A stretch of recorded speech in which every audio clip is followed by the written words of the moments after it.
Bon, bonsoir à toutes et tous. Je vais me présenter rapidement, même si je pense que tout le monde me connaît plus ou moins ici.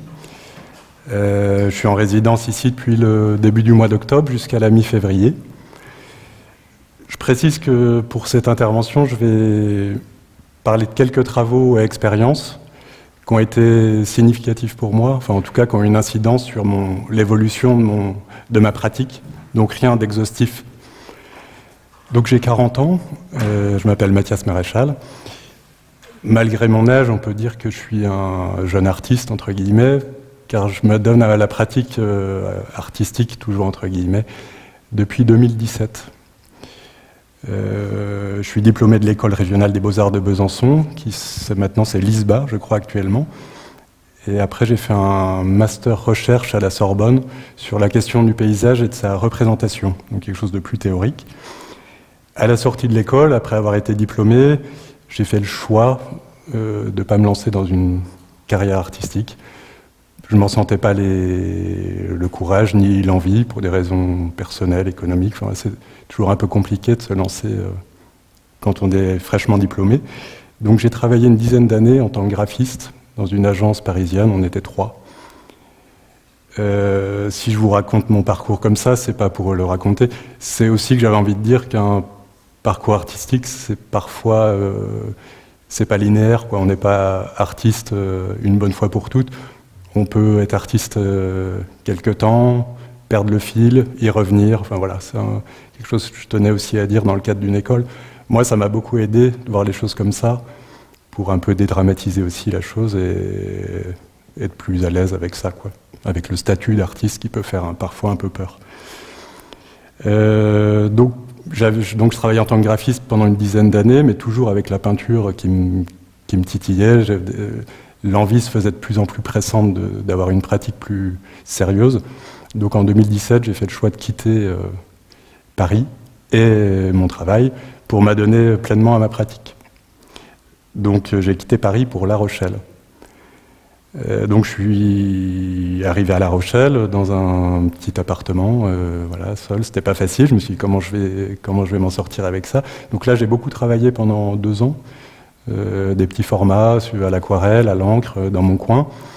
M'est venue l'envie de montrer mon travail, donc je suis allé un peu taper aux portes, essayer de nouer des liens, des rencontres. Et de fil en aiguille, j'ai dégoté en 2019 une résidence avec l'Institut français en partenaire et la ville de La Rochelle, une résidence en Indonésie, donc sur l'île de Java pour une durée de 3 mois. Donc je suis arrivé tard dans ma pratique artistique à plein temps, entre guillemets, mais j'ai commencé à peindre jeune, je suis franc-comtois d'origine, donc j'ai vite rencontré des peintres comme, enfin en tout cas dans les musées, comme Courbet, Pointelin, donc j'avais quand même la Franche-Comté, la nature est forte, puissante, on a des vues paysagères assez prenantes, donc adolescent j'étais quand même déjà très attiré par la peinture dite de paysage. Donc j'avais une pratique de la peinture vers 18 ans, de grand format, peinture à l'huile. J'essayais un peu de peindre des grands horizons, des vues franc-comtoises comme ça, un peu dans la lignée des peintres régionalistes. Voilà, c'est quelque chose qui me parlait quand même beaucoup. Ça m'a jamais vraiment quitté, quoi. Donc en 2017, envie de revenir à la peinture. Donc j'arrive à La Rochelle, donc voilà, je me répète. Et résidence en Indonésie en 2019. Voilà, donc là, je vous parle de cette résidence parce qu'elle a été un peu déclencheur pour moi. J'ai été projeté à plusieurs milliers de kilomètres de chez moi, seul, avec pas grand-chose. L'appel à projet était très séduisant. C'était un centre d'art assez gros, en pleine nature. Il y avait une exposition à la fin, donc j'étais parti avec plein de fantasmes, plein d'idées, beaucoup de projets, en me disant ça va être génial, je vais pouvoir faire de la teinture, travailler avec les indigos, peut-être couler, j'avais vu qu'on pouvait couler du bronze là-bas, enfin voilà, j'avais donc beaucoup d'idées, beaucoup de projets. Première fois en Asie aussi, donc je nourrissais beaucoup de fantasmes, qui sont très vite tombés en arrivant. En fait, j'ai découvert que... Alors là, c'est le centre d'art, et voilà mon atelier. Donc je m'en plains pas, c'était génial, hein. C'était génial, mais l'envie de faire avec des matériaux dits nobles, je pensais qu'il y aurait plein d'étoffes, plein de choses exotiques. Je m'étais bien fourvoyé. J'ai demandé en arrivant, mais est-ce que je pourrais avoir des tissus, des ancres, voilà. Et on est venu me voir avec des bombes pour carrosserie de voitures, que du matériel industriel chinois en fait. Donc que du synthétique, que des tissus vraiment... Enfin bon, je suis un peu tombé, pas des nues, mais ça m'a un peu bousculé. Surtout qu'il y avait une exposition à tenir 2 mois après dans un gros centre, quoi. Donc je me suis dit, là, c'est la panique. J'ai eu 15 jours où j'ai bu énormément de café, j'ai fumé beaucoup de cigarettes, ça je savais faire. Et je me suis dit, bon, qu'est-ce que je vais faire? En fait, je vais pas y arriver. Je vois pas comment je vais faire ça. Donc, kata. Et au bout d'un moment, je me suis dit, bon, il va falloir quand même que je me lance, quoi. Donc, j'allais dans l'atelier le matin. Donc ça, c'est la vue de mon atelier. Donc c'était une petite case comme ça, avec absolument rien, ou peu. Donc j'ai réussi, de fil en aiguille, à décoter quelques petits morceaux de papier, des petits cartons qui traînaient à droite à gauche autour de l'atelier, un petit pot d'encre aquarelle, bleu de Prusse, je me souviens. Et voilà. Chaque chose était du coup très importante, quoi, parce qu'il y avait tellement peu. Donc j'ai fini par pas tirer un plaisir au corps, mais avec cette contrainte, essayer de faire le maximum avec le moins, quoi. C'est quelque chose qui a été assez important pour moi lors de cette résidence. Donc voilà, quand je parle de... C'était un peu hostile même, hein, quand j'y repense. Un matin, je rentre, il y avait un petit caïman, ou crocodile, je sais pas. Moi, j'ai la phobie des... Voilà, donc c'était la panique, on l'a mis là-dedans, il est resté 2 jours, enfin c'était... Bon, ça, c'est anecdotique, mais quand même. Voilà, donc, quand je dis que faire avec... C'est un premier pas, j'ai dû aller chercher hors de l'atelier des matières, des matériaux pour faire. Donc je suis allé chercher des écorces de palmier, j'avais un peu d'encre, donc j'ai coulé de l'encre sur une feuille de palmier. Alors pour moi c'était un peu une petite révolution quand même, ça me paraissait... C'était très nouveau, quoi, de faire avec si peu. Donc après je me suis mis à récupérer des pages dans des vieux livres, couler un peu d'encre, faire des pliages, des froissages. Et j'ai ressenti en entrant dans l'atelier comme une sorte de défi, un plaisir qui est venu petit à petit. Et donc là, j'ai quelques travaux à vous montrer. Voilà, donc ça, c'est des petites feuilles que j'avais trouvées dans un coin à côté du centre d'art. Donc voilà, tout simplement, j'allais goûter dans une économie vraiment de gestes et de moyens, quoi. Quelques gouttes d'encre sur des papiers comme ça. De là, je me suis dit, je tiens une ligne, non pas une ligne pour tenir la ligne, mais un plaisir à faire de cette manière. Et j'ai senti que je pouvais tirer un fil de cette vision de la création sur un temps assez long, sans me lasser. C'était un peu comme si le principe avait pris le pas sur l'idée, quoi. Et ça, j'ai ressenti fortement, c'était un peu la première fois. Je me sentais libre de pouvoir créer partout avec ce qu'il y a. Je ne fonctionnais plus à la bonne idée, entre guillemets, en me disant, tiens, je vais faire ça, qu'est-ce qu'il me faut pour réaliser? Il me faut une liste, j'achète ou je me le procure, et ensuite je réalise. Je rentrais dans l'atelier, j'étais main dans la main avec la matière, voilà, mon travail naissait de la matière elle-même. Donc partir de la matière et non de l'idée. Donc travailler en espèce d'intelligence avec la matière.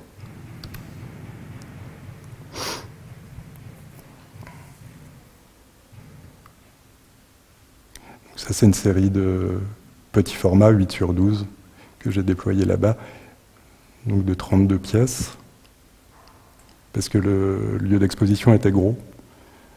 Donc c'était aussi tout un travail de série, j'avais toujours ça quand même en objectif, c'était de remplir l'espace, mais avec peu.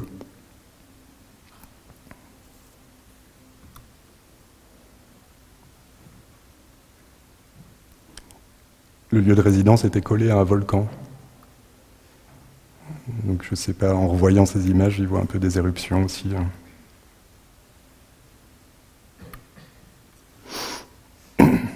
Donc chercher une sorte d'évidence, de la même manière qu'une tâche est là, elle n'est pas construite ni composée.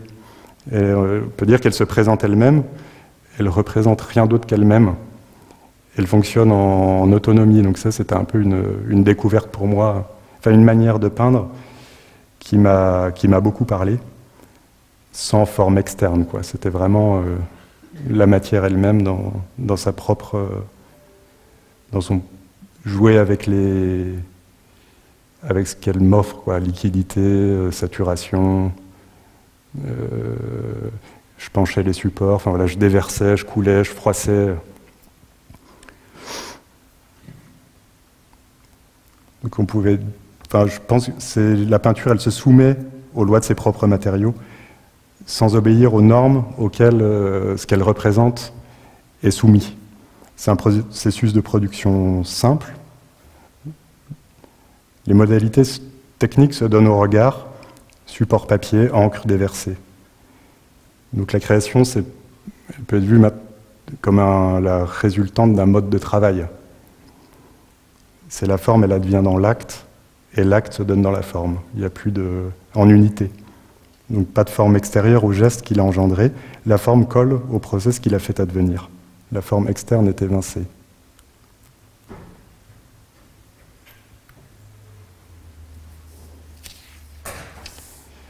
Alors quand je dis que la forme colle au procès qu'il a fait advenir, là j'ai poussé un peu cette idée-là au maximum. C'est que j'ai trouvé un carton, une couverture de livre, dans un débarras à côté de l'atelier, qui était complètement mité. Donc les mites avaient fait le travail. Donc j'ai choisi aussi de présenter cette création lors de l'exposition. Ce qui en Indonésie n'a pas fait beaucoup de bruit, il ne faut pas exagérer, mais ça a beaucoup surpris. Qu'on puisse montrer comme ça une œuvre faite main dans la main avec des mythes, quoi. Donc ils disaient, ah, mais est-ce que c'est toi qui as gravé? Et non, j'avais absolument rien fait, j'ai juste présenté, quoi. Donc quand je dis que ça représente, que mon travail ne représente pas mais se présente, c'était un peu là je l'ai un peu poussé à l'extrême. Je l'ai un peu regretté sur le coup parce que ça... Il y en a qui n'ont vraiment pas compris et... Bon, il fallait l'assumer, quoi.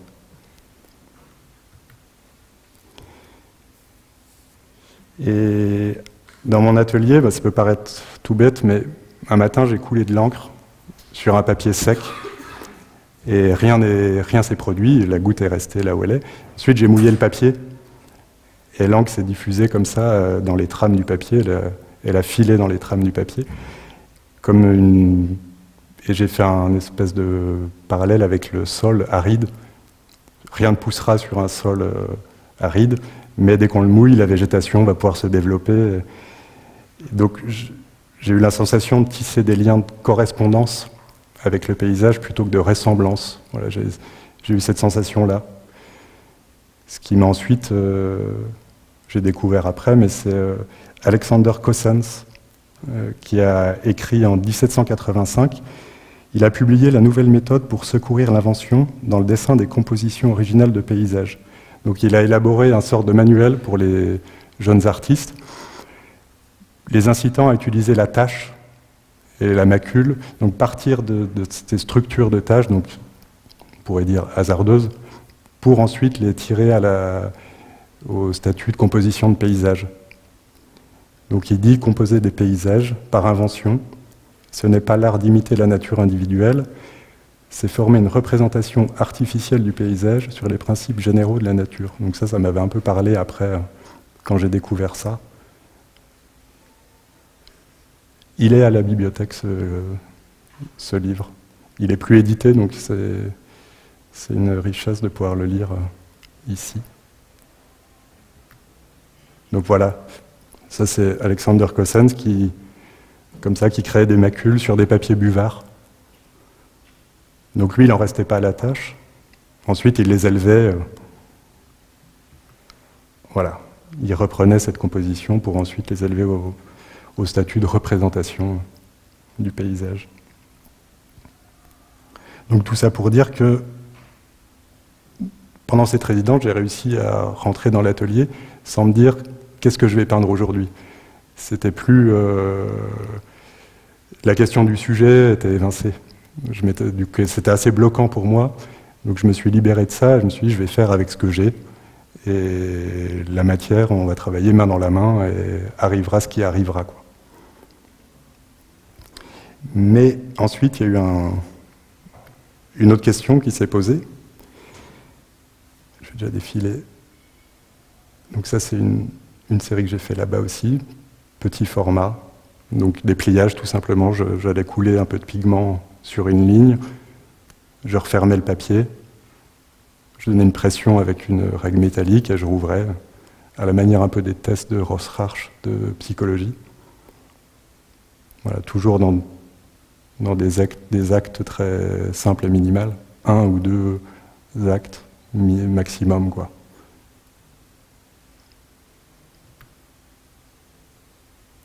Ça, c'est un travail que j'ai fait. Il y avait un petit atelier céramique, quand même. Donc ça, c'était une solution de jus de tabac, vinaigre de cidre et un engobe, enfin un oxyde, qui était juste goûté sur des disques comme ça, préparés, engobés. Donc voilà, je coulais une goutte la solution venait comme ça filer dans l'engobe. Donc ça, j'en avais fait une série, c'était 22 pièces. Voilà, des variations comme ça.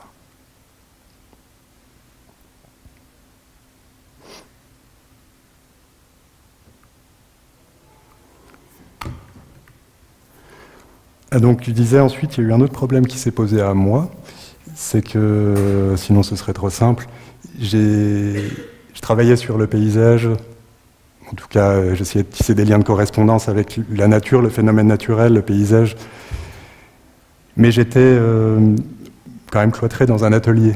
J'étais plus très à l'aise avec ça. Parler de nature, de paysage, tout en étant toujours à l'intérieur, j'avais l'impression d'être un peu un travail de laborantin, essayer d'expérimenter des matériaux à la recherche d'un effet le plus esthétique possible, donc je me suis vu un peu arriver à un angle mort. Je me disais jusqu'où je vais pouvoir aller, quoi. Mais il manquait une énergie, un souffle extérieur qui pouvait nourrir ma pratique. Donc je me suis un peu... puis je développais un peu des sortes de maniaquerie, d'atelier. Enfin voilà, je sentais que tout ça, c'est que des sensations, quoi. C'est ressenti, c'est pas réfléchi. J'y pense une fois après avec le recul, mais en fait, je m'ennuyais. Je pense que voilà. Donc tout ça pour dire que j'ai arrêté quelques mois la pratique artistique en me disant, je vois pas autant revenir à un métier de graphiste. Enfin, mon travail finalement était plus nourri par une force qui m'animait. Donc j'ai arrêté quelques mois et je pratiquais la marche déjà beaucoup. Donc j'ai continué à marcher sans plus pratiquer sur le bord du littoral atlantique, donc en revenant à La Rochelle, tout ça. Après cette résidence, donc avec mon chien, comme ça, je marchais quotidiennement de plus en plus longtemps. Puis m'est revenue l'envie de créer. J'avais commencé à travailler avec l'argile en Indonésie. Donc j'avais acheté quelques pains d'argile en revenant à La Rochelle. Et un beau jour, je me suis dit, allez, voir l'horizon, l'océan, m'a donné envie d'insérer un peu mon geste dans ce paysage-là. Donc je suis parti avec de l'argile dans le dos, sans idée a priori, en me disant, on verra ce que j'en fais. Donc je me suis mis à emprunter les roches du littoral atlantique avec de l'argile, donc fraîche. Donc j'ai projeté l'argile fraîche dans les failles que laissait apparaître l'océan à marée basse à quelques dizaines de mètres du rivage. Donc de ça est née la série Failles, que j'ai appelée Failles, donc moulage de failles rocheuses du littoral atlantique.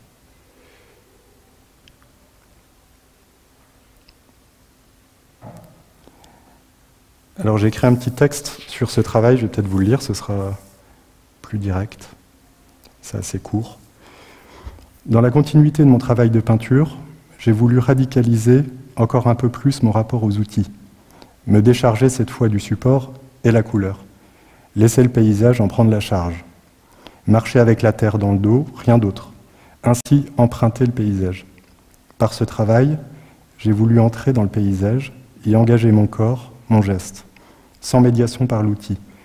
Agir non pas sur le paysage, mais avec. Ne pas imposer des formes, mais suivre la trajectoire des possibles qu'il contient. Insérer mes gestes dans les courbures et morphologies de la matière du paysage. Paysage non pas inerte, sur lequel je viendrais poser mon geste, mais possédant sa propre énergie, sa propre santé. Laisser mon geste s'interpénétrer avec la matière du paysage lui-même. En arpentant le littoral atlantique, je viens à marée basse mouler d'argile les failles de roches que l'océan découvre à distance du rivage. Dans un geste rapide et sec, je projette l'argile dans le vide rocheux. L'argile fraîche vient ainsi épouser le vide de la faille, forme potentielle. En retirant l'argile, le vide des failles s'est révélé en une forme argileuse, sculpture de faille. Une fois sèche, l'argile est passée à haute température. À l'ouverture du four, une odeur particulière se dégage. Odeur d'un corps étranger qui, jusque-là invisible à l'œil nu, vient se donner au regard. Quand ça n'explose pas dans le four. Ça, c'est pas dans le texte. Du fond des failles, la couleur est apparue. Sable vitrifié, concrétion jaune, verte, oxydation bleuâtre.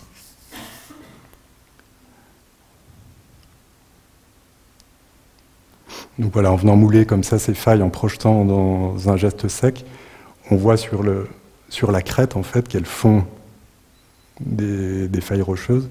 L'argile vient avec sa capacité extrêmement forte d'absorption, vient attraper des oxydes, des pollutions, même des plombs de pêche. Le jaune, c'est du plomb de pêche. Il y a aussi des traces de cuivre, on m'a dit. Après, moi, je ne suis pas scientifique. Et ça ne m'intéresse pas vraiment de savoir ce que je vais attraper. C'est plutôt la relation au paysage qui m'intéresse là-dedans. Mais ça m'a vraiment... cette relation entretenue avec le paysage, de partager le travail, quoi, m'a vraiment plu. De plus avoir une position de peintre, enfin, je caricature un peu, mais qui va pas se cacher derrière son chevalet, mais une espèce de position dominante, avec un point de vue dominant sur le paysage. Donc, rentrer dans cette relation-là me convenait plus.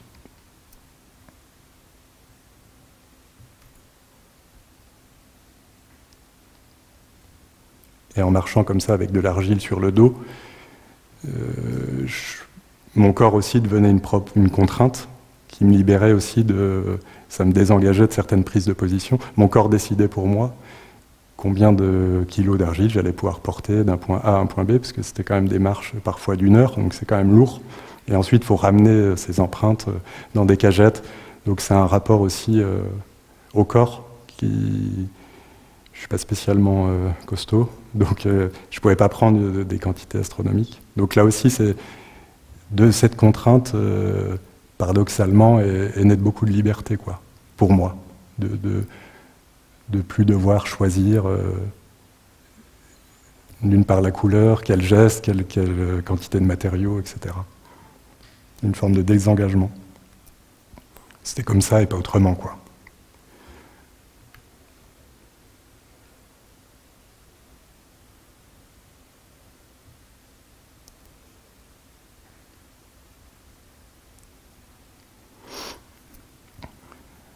Après avoir fait ce travail, je me suis dit que j'aimerais bien quand même aussi, vu que j'avais un travail vraiment axé plus sur la peinture, j'ai voulu aussi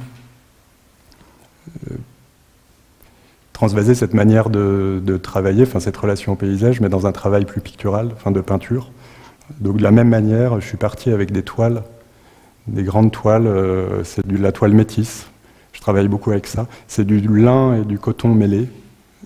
Souvent, ça a été produit beaucoup dans les Vosges, donc on en trouve d'occasion beaucoup. C'était des toiles à matelas, on en faisait beaucoup de choses à une époque. Maintenant, c'est beaucoup moins répandu, mais c'est des belles étoffes. Donc je suis parti avec ça, marcher, pareil, de la même manière qu'avec l'argile, sur le dos.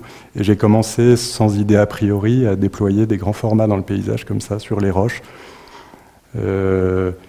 je trouvais le geste beau, sans en témoigner par photo ou quoi, mais il y avait du vent, parfois des formas s'en allaient, je courais après pour les récupérer, je les redéplaçais. Et bon an, mal an, des traces commençaient à rester. Quand le temps était un peu humide, il y avait des empreintes de roches comme ça qui se faisaient. Donc j'ai pris des bombes aérosols, peinture à l'eau, et j'ai déployé des grands formats sur les roches. Alors, attendez, le diaporama a un peu de retard. Voilà, donc c'est cette série-là.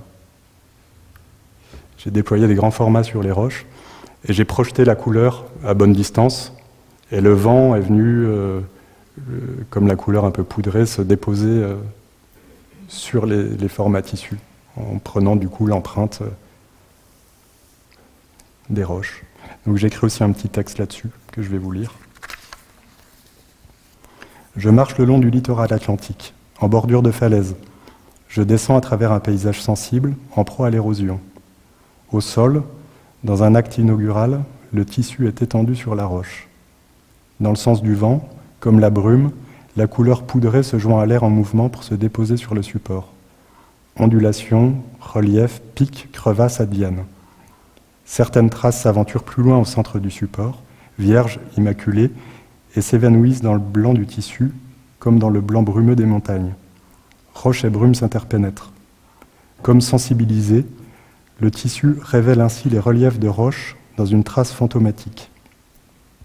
Le paysage se donne comme immédiat, forme immédiate qui serait forme de la sensation, pas un paysage particulier, mais paysage pris dans sa structure interne. La matière semble apparaître avec le paysage et semblerait pouvoir disparaître avec lui. La forme advient dans l'acte, et l'acte se donne dans la forme. Tout est lié en unité. De retour à l'atelier, au mur, la toile se verticalise, paroi rocheuse, mémoire de paysage, la nature elle-même semble devenir structure de la peinture.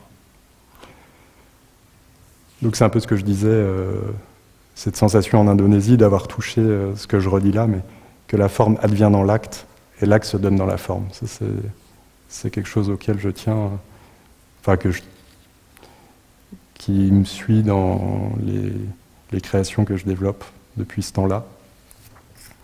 Donc ces deux séries-là, de moulage de failles et ces formats tissus, ont fait l'objet d'une acquisition par le FRAC Poitou-Charentes.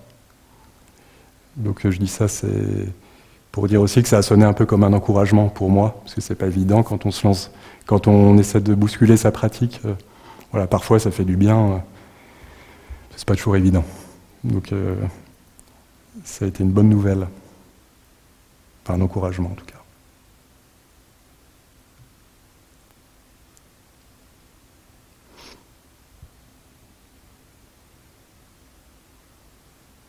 Donc j'ai continué un travail à la bombe aérosol sur papier avec du sable. Donc j'ai étendu la 48 pièces, j'en avais fait plus, mais j'en ai gardé 48. 48 formats papier qui étaient issus d'un vieux livre, que j'ai disposé au sol, et j'ai projeté du sable comme ça aléatoirement sur les supports, et j'ai projeté la couleur sur les formats papier, donc du bleu de Prusse encore. Et en enlevant de sable, en réserve, voilà, ces formes sont apparues. Donc j'ai appelé cette série Nuages.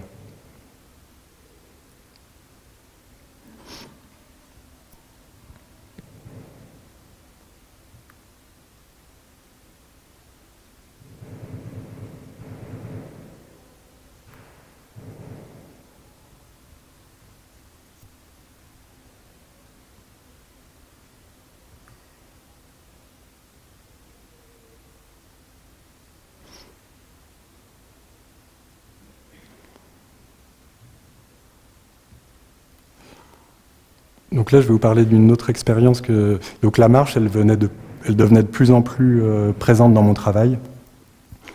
Et j'ai vu passer un appel à projet, enfin un appel à résidence, pour le Maroc, avec l'Institut français. Donc c'était une résidence itinérante dans le sud Maroc. Donc c'était une caravane artistique. On est parti de Marmide, au sud du Maroc, à la frontière algérienne, pour remonter comme ça, à pied, avec quelques dromadaires qui portaient un peu de matériel, jusqu'à Ouarzazate.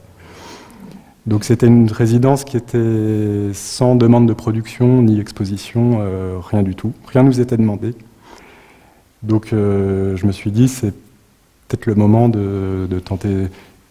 Je fais assez peu d'appels à résidence, mais celle-là me tombait vraiment pile poil avec mon envie de développer ce rapport à la marche, ou en tout cas d'y réfléchir. Donc c'était assez déroutant comme résidence, ne pas produire voilà, beaucoup, on était une dizaine d'artistes, beaucoup sont arrivés avec beaucoup de matériel, des photos, des ordinateurs, des choses comme ça. Mais marcher dans le désert, le sable, il pénètre partout, c'était des conditions vraiment dures. Il faisait une chaleur accablante. Donc beaucoup ont perdu leur matériel en fait au bout de 15 jours. Le sable, c'est pas un sable comme on connaît ici, c'est comme de la farine, quoi. Ça pénètre partout, c'est un enfer. Donc, tout le monde a perdu au bout de 15 jours tout le matériel multimédia, enfin appareil photo, ordinateur, tout a été foutu. Donc tout le monde a perdu son matériel. Donc on s'est retrouvés, et moi j'avais, avec ma manière de travailler, je m'étais dit, je prends le risque, je pars sans rien, vu qu'il n'y a pas de demande de production. J'ai juste pris une petite boîte d'aquarelle et quelques papiers. Et du coup, on s'est retrouvés comme ça, à marcher dans le désert, face à des paysages vraiment...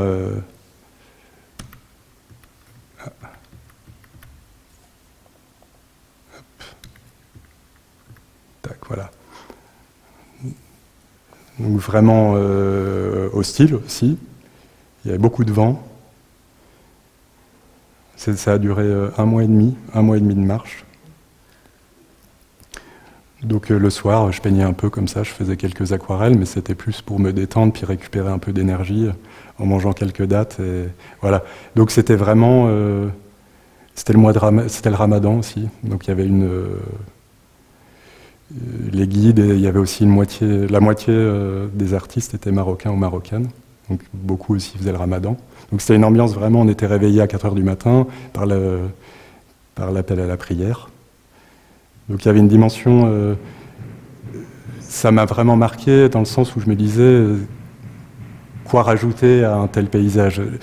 C'était tellement fort et immense et impressionnant qu'aller mettre mon petit geste là-dedans, ça m'a paru presque incongru, quoi.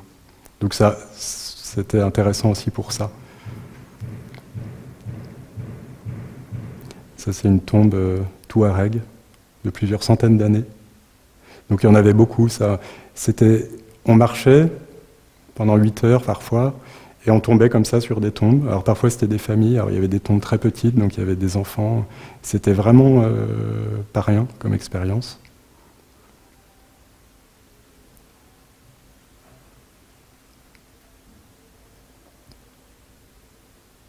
Voilà, parfois il y avait comme ça des constructions qui s'étaient faites au gré du vent, des chaleurs, les roches explosent, parce qu'il fait très froid la nuit. Je ne sais plus quel artiste disait, quand je vois une ligne d'horizon où je vois pas qu'est-ce que je pourrais ajouter à ça, quoi. Et c'était un peu ça, je me disais, on était tous un peu dans au bout de quelques temps, dans cette vision-là. Donc voilà, on jouait aux billes le soir, avec des Marocains qui avaient amené un jeu de billes.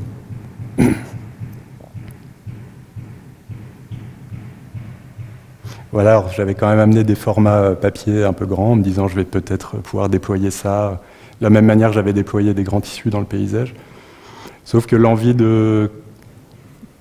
même de faire un geste pictural, d'aller étendre de l'encre sur ces formats papier ne venait pas, quoi. Je disposais comme ça dans le paysage et j'en restais là. C'était vraiment la marche, quoi, l'objet, la marche pour la marche.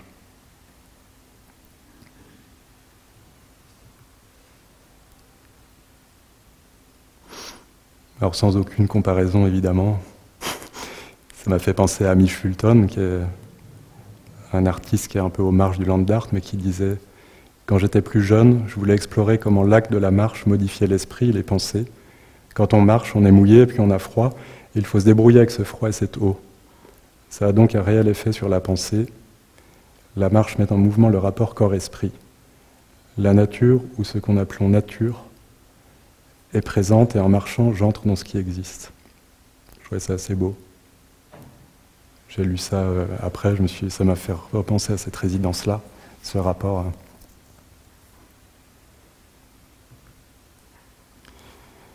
Donc cette résidence, elle a eu marocaine, elle a eu un impact sur la suite de mon travail. Je me suis installé dans le Limousin peu de temps après, donc ça fait un peu moins d'1 an maintenant que je suis installé pas très loin d'ici, près de Saint-Junien. M'est venu un petit caillou dans la chaussure en me disant alors maintenant je travaille en dehors de l'atelier, certes, mais j'achète toujours mon matériel, pour le dire directement, à Serradel, je vais acheter mon grès, je parlais d'aérosols, c'est des bombes acryliques, Liquitex, enfin voilà, c'est géant des Beaux-Arts. Donc je me disais, en amenant ce matériel sur le lieu du paysage, j'avais l'impression de traiter le paysage comme un support. Mais malgré que je dise que j'étais main dans la main avec lui, il restait quand même au statut de support avec des éléments qui lui étaient complètement étrangers, quoi. Donc ça commençait à me poser problème. C'est pas, tout ce que je dis là, c'est pas suite à des réflexions théoriques dans mon atelier, c'est juste que j'avais plus envie, quoi, d'avoir ce matériel, de secouer la bombe et faire c'est des sensations en fait qui me plaisaient plus. Donc j'ai amorcé un nouveau travail dans le Limousin qu'on pourrait appeler entre la peinture et la teinture. Je suis allé récolter des terres, des argiles, des vases qui sont à côté de mon atelier. Donc au gré des marches, comme ça, je venais récolter des différentes argiles avec différentes couleurs, des vases au fond des étangs, des choses comme ça. Donc là, il y a un rouge, c'est quand même, là je précise, le rouge, c'est de l'oxyde de fer. C'est pas issu du paysage à côté de l'atelier. Donc j'ai développé ça il y a peu. Donc c'est une pratique, c'est sans outil, c'est une teinture, par laquelle j'interroge la distance entretenue avec le support. Je trempe dans des bains d'argile que je prépare de larges formats tissus. Et encore une fois, en faisant ces gestes-là, je me désengage de la prise de décision de la couleur, par exemple. Et j'ai vu qu'en fait, mon atelier à La Rochelle était très blanc, très lumineux. Je travaillais avec que du bleu, beaucoup de monochrome ou de taches d'encre. Et c'était très blanc. Comme La Rochelle, c'est très calcaire, c'est les falaises, même l'architecture est très blanc. Et dans le Limousin, là, mon atelier s'est teinté des couleurs du paysage environnant.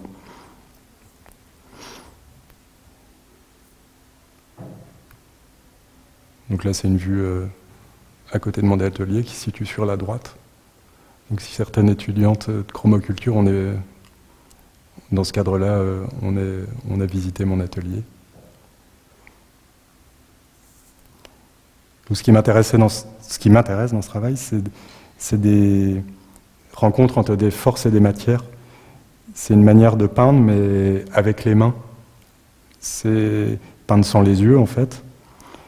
Et c'est de mettre en rapport de manière simple deux éléments. Donc je vais récolter, mais je ne vais pas me satisfaire de juste faire une récolte et disposer les récoltes dans l'atelier ou dans un espace. Mais l'atelier, il va servir un peu agir comme un transformateur, où je vais tremper les tissus dans les bains d'argile. Donc c'est ces rapports de force qui m'intéressent, cette rencontre-là. Il y a une mise en tension, comme ça, de manière simple, de deux éléments.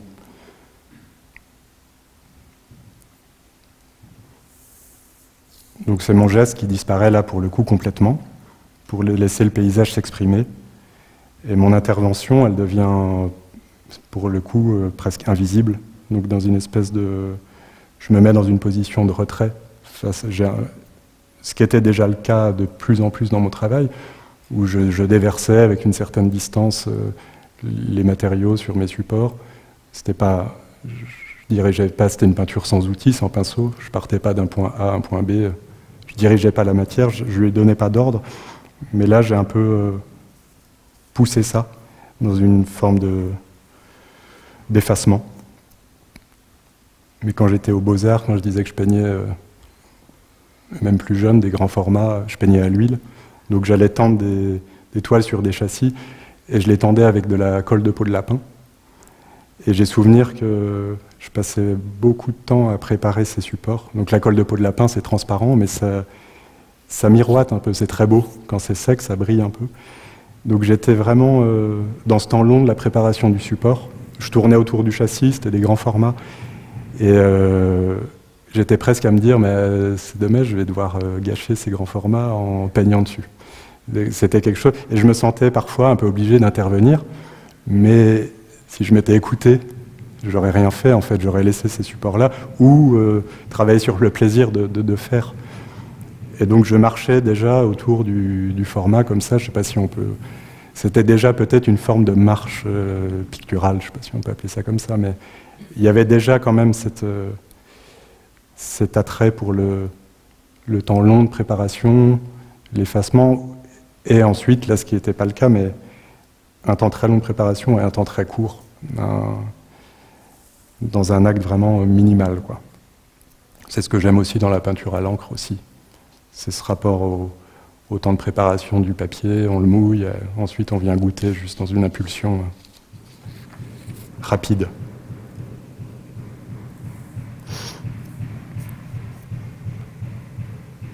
Donc ça c'est l'atelier.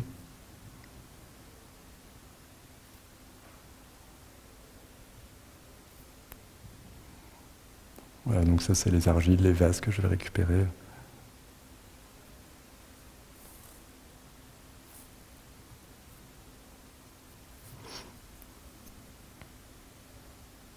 Quand je parle de paysage, là, dans ce nouveau travail, c'est un paysage terrestre, mais aussi spatial.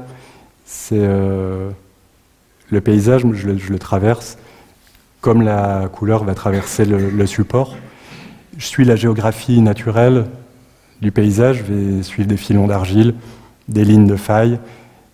L'argile, elle vient des profondeurs, elle remonte de temps très anciens. Et je viens révéler un peu des couleurs enfouies, parce qu'un filon, ça remonte en fait des profondeurs. Parfois, je marche et on voit juste une amorce un peu d'un petit tas d'argile. Et en fait, c'est extrêmement profond, mais un peu comme la rose des sables. Dans le désert, la rose des sables, elle remonte des profondeurs pour apparaître à la surface, quoi. On marche, on la voit, mais elle vient de vraiment très profond.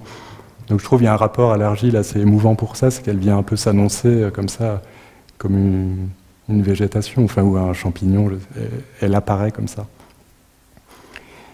Et en étudiant alors j'étudie un peu des cartes géologiques, avec il y a des plateformes qui répertorient.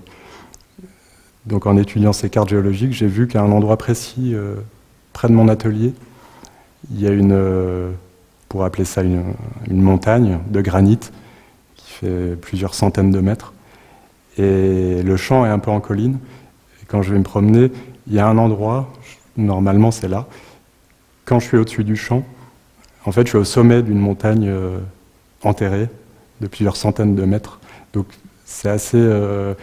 et cette montagne de granit, elle est à ses abords, il y a des filons d'argile comme ça. Donc comme des nuages autour d'une montagne. Et donc au-dessus de cette colline, en fait, j'ai eu la sensation d'être au-dessus d'une montagne souterraine, quoi. Donc c'était un peu un vertige qui était assez beau, j'ai trouvé, d'un renversement en fait du paysage, de ventre et d'eau, un peu comme la teinture, où tout pouvait un peu se renverser en travaillant avec un matériau très ancien qui remonte de temps et du sol.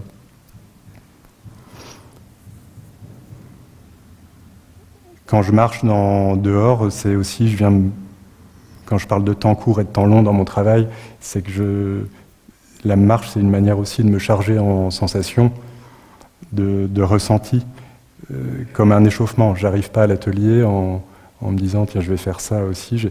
J'ai besoin de faire des allers-retours entre le dedans, le dehors. C'est comme un espèce d'échauffement, de mise en condition qui font que je vais pouvoir créer le moment venu avec une énergie, me charger en fait, d'une certaine énergie.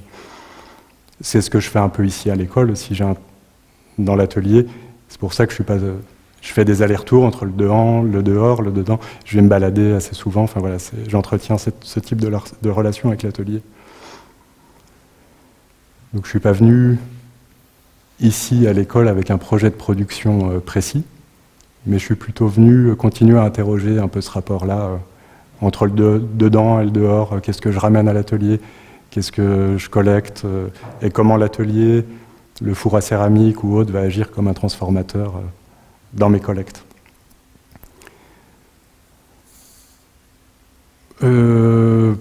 Pour conclure, je voulais aussi dire, vu qu'on est dans le cadre d'une école, pour partager un peu mon expérience, c'est peut-être facile à dire, mais je pense que c'est super important de ne pas s'ennuyer en fait dans sa pratique.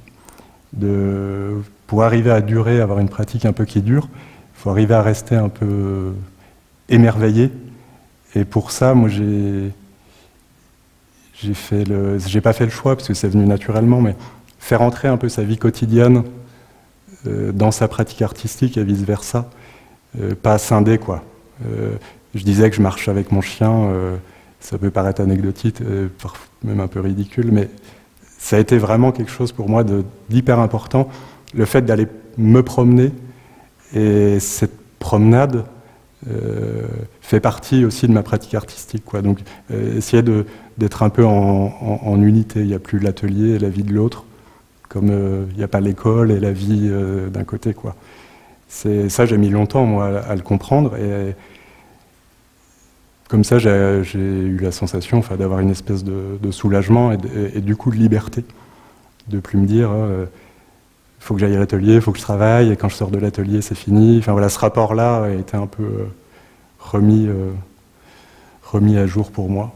Et je voulais aussi être cuisinier, je cuisine beaucoup, mais du coup aussi la pratique de la céramique peut aussi s'en approcher, quoi, avec l'ouverture du four, l'émerveillement que ça peut procurer, des choses comme ça. Enfin voilà, moi de comprendre ça sur le tard, parce que ça fait finalement pas très longtemps que je pratique, ça a été une forme de soulagement, puis ça a dédramatiser aussi le fait d'avoir une pratique artistique, quoi, qui parfois peut un peu faire peur.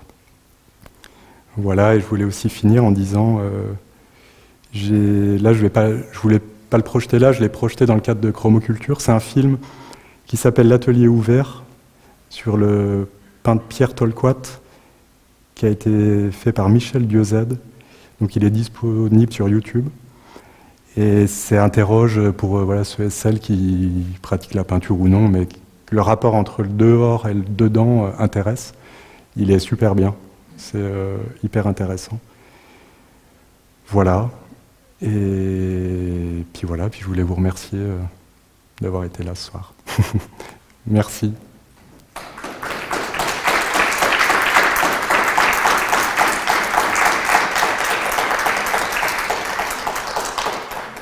Et s'il y a des questions ou quoi, n'hésitez pas. Ouais. C'est l'atelier ouvert du peintre Tolquat. Alors c'est T-A-L-C-O-A-T. Tolquat, voilà. De Michel Diozade. D-I-E-U-Z-A-I-D-E. Michel Diozade, l'atelier ouvert. Donc on voit Pierre Tolquat marcher comme ça et parler de son travail, de son rapport au paysage aussi. J'avais une question concernant ta pratique dans l'atelier, dans le cadre de la résidence. Est-ce que tu as eu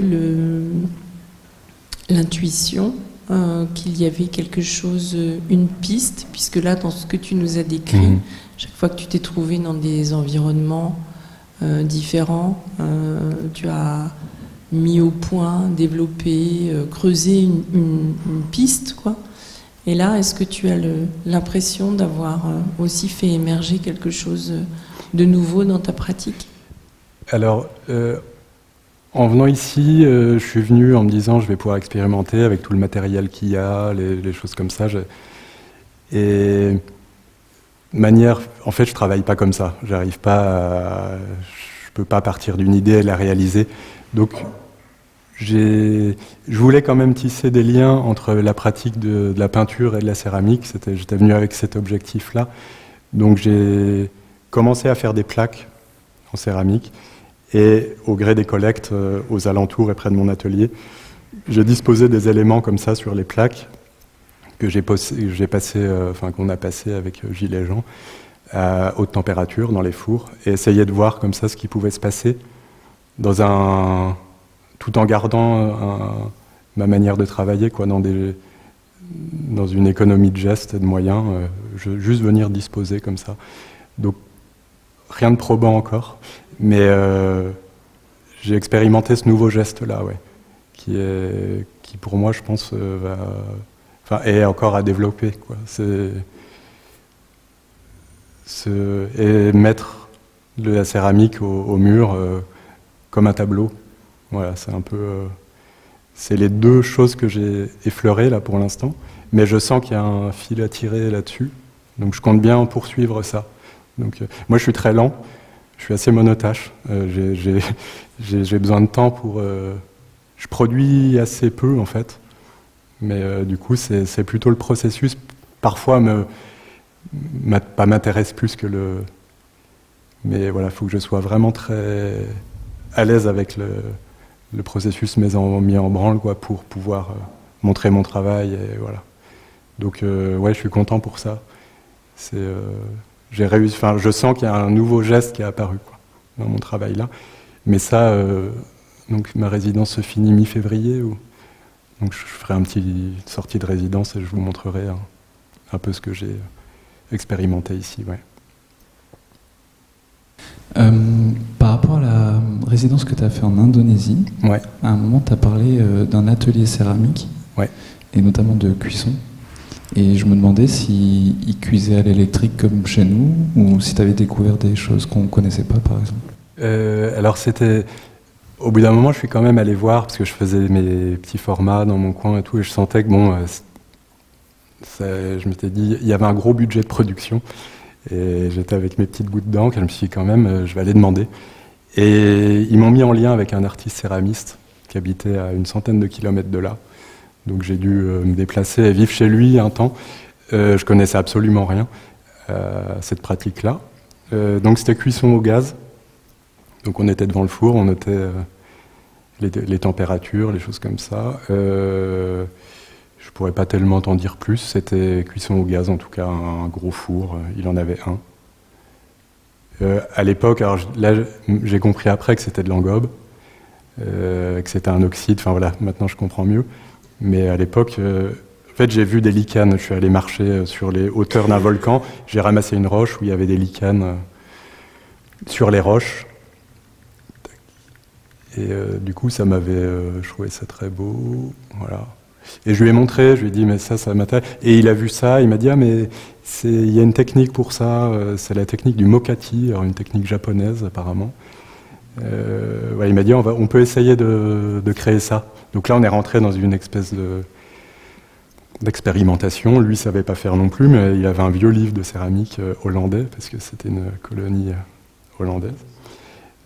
Et du coup on a acheté des cigarettes, puis du jus de tabac, acheté du vinaigre de cidre. On a essayé, ça marchait pas, puis un peu, pouf, voilà, ça a apparu comme ça s'est déployé.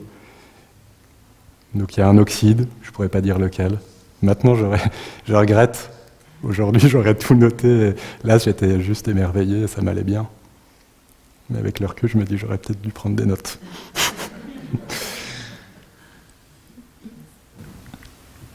J'avais une autre question, s'il n'y en a pas en priorité.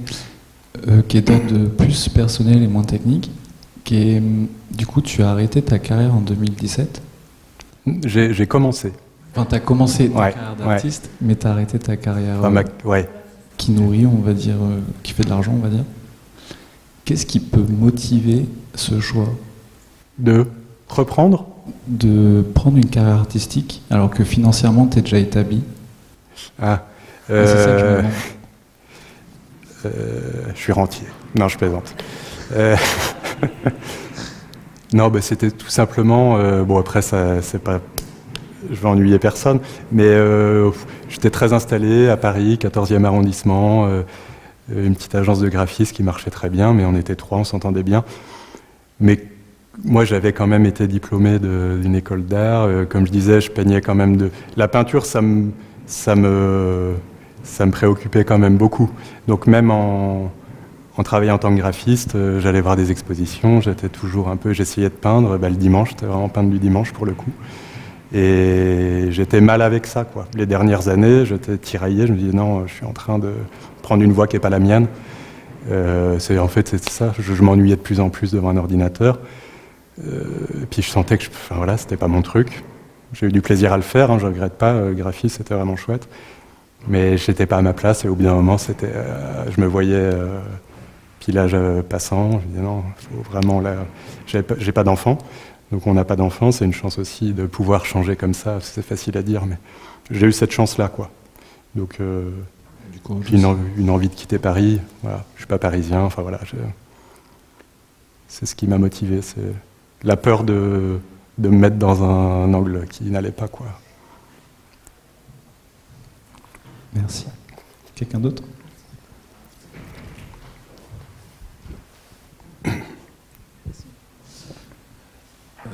Moi, je me demandais, les peintures-teintures, ouais. Comment tu les montrais? Mais peut-être que c'est pas encore. Eh ben non, venu. Alors j'ai pas encore montré. Ouais. Je suis en train de... Je les ai tendus sur, alors pas châssis, mais sur des tamis anciens, parce que je tamise les argiles que je récolte. Donc j'ai fait des tests de tension sur ces tamis-là, pour voir, voilà, donc ronds. Voilà, que j'ai fait des accrochages comme ça, espèce de nuancier comme ça du paysage. Mais j'ai commencé à déployer ça aussi dans le paysage environnant l'atelier en accrochant aux arbres. Des grands formats qui pendent comme ça le long des arbres. Mais en juin, juillet, août, ces 3 mois, je vais participer à une exposition à Malbuisson, donc en Franche-Comté, à la frontière suisse. On est une dizaine d'artistes invités. C'est un parcours de 5 km. Et donc là, je vais présenter ces formats-là dans une forêt du Haut-Doubs. Donc c'est des résineux. Donc voilà, tendre ces formats entre les arbres. Donc c'est très vertical et c'est des grands arbres. Donc je vais tendre des câbles et disposer comme ça des formats, je pense 8. Mais alors ce sera des formats, c'est grand, ce sera 7 mètres sur 3 ou des choses comme ça. Donc là, je suis en train de travailler à ça. Je fais des tests d'accrochage près de l'atelier. Il faut que ça dure 3 mois, donc l'exposition est quand même longue. Donc là, je vois comment, parce que je fixe pas, je trempe juste, et voilà. Je mets pas de fixateur. C'est toujours j'aime pas être dans des recettes, quoi. Donc ça passe ou ça casse. J'ai pas envie de mettre des fixateurs, des choses comme ça. C'est des gestes qui me coupe un peu dans mon énergie, quoi. Du coup, faut que je vois quand même si ça tient à la durée. Mais là, avec le temps qu'il fait, ça tient, avec toute la pluie qu'il y a eu. Ça se délave, hein. Mais ça me va très bien. Même si à la fin c'est blanc, ça peut être beau. Il ne faut pas que ce soit blanc au bout de 15 jours. Mais pour l'instant, je suis confiant. Mais voilà. Donc je vais le présenter comme ça cet été. Voilà. Mais j'aimerais bien aussi... Voilà, je peux le présenter plié aussi. Je voulais faire des piles et en déployer quelques-uns un peu. C'est des toiles métisses, donc c'est des draps aussi, qui étaient souvent dans des armoires.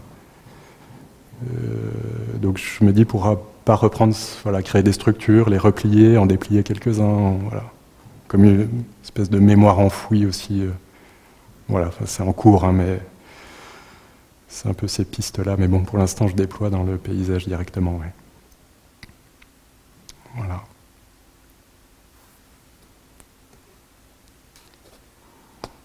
Et puis parfois, oui, c'est pas facile de poser des questions. Si jamais ça peut venir plus tard, n'hésitez pas, quoi. Je suis là encore un mois, donc s'il y a des questions qui viennent, avec plaisir.